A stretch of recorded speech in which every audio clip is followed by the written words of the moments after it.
জুতো পালিশ কর। বাড়ির সব লোক মরে গেছে নাকি? আমি কলেজ থেকে একা হাঁটতে হাঁটতে বাড়ি এসেছি, আমাকে আনতে যাওয়ার একটা লোক নাই। তুমি কি করছিলা? তুমি আনতে যেতে পারোনি? আমি দিদির জুতো পালিশ করছিলাম। তোমার জুতো পালিশটা আগে হলো, তাড়াতাড়ি উপরে আসো, কিছু কাজ বাকি আছে সেগুলো সারতে হবে। টনি তুই তাড়াতাড়ি যা, তুই তো জানিস ও খুব রাগী মেয়ে, যদি ও কিছু বলে তাহলে কোনো প্রতিবাদ করবি না, চুপ করে থাকবি।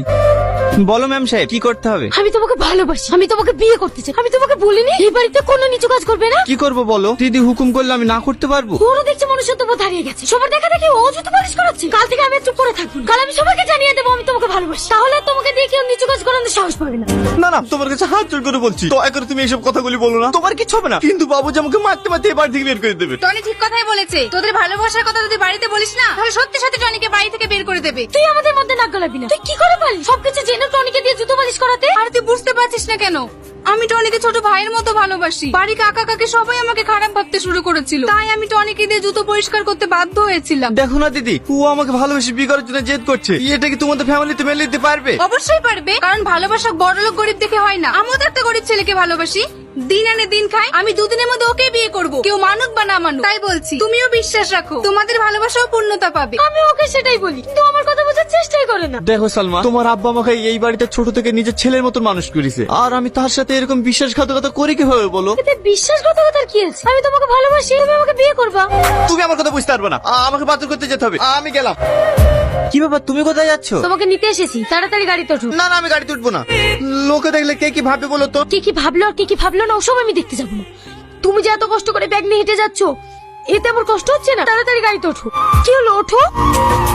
আজ যে আমাদের মুখে চুনকালি দিয়ে তোমার মেয়ে একটা ভিখারি ছেলের সঙ্গে পালিয়ে গেছে, সব তোমাদের স্পর্ধার কারণে এত বড় কাজ করতে পেরেছে। ভাই তুমি ওই ভিখারিকে জামাই বলে মেনে নেবে কিভাবে? আমি জীবনে মানবো না। আমি আমার মেয়েকে ভালোবাসে দিয়ে একটু স্বাধীনতা দিয়েছিলাম, আর তার সুযোগ নিয়ে এত বড় জঘন্য কাজ করতে পারলো। কি হয়েছে আব্বা? তোর ওই বড় বোন এই চৌধুরী পরিবারের মান সম্মান ধুলোর সঙ্গে মিশিয়ে দিয়ে এক ভিখারি ছেলের সঙ্গে পালিয়ে গেছে। তোদেরকে আমি এত কষ্ট করে মানুষ করেছি, কোনোদিন কোনো কিছুর অভাব বুঝতে দিইনি। তুই কি পারবি এই পরিবারের মান সম্মান ধুলিসাৎ করে একটা ছেলে হাত ধরে পালিয়ে যেতে? জানি তুই পারবি না, কারণ সেই বিশ্বাস আমার আছে। আমার ওরকম মেয়ের কোনো দরকার নেই। আজ থেকে বাবু তুই আমার একমাত্র মেয়ে। এরকম কথা বলবেন না, ও আপনার নিজের মেয়ে। দেখবেন একদিন সব ঠিক হয়ে যাবে। তুই চুপ কর, ও আমার মেয়ে না। আজ থেকে এই চৌধুরী পরিবারের সঙ্গে ওর কোনো সম্পর্ক নেই।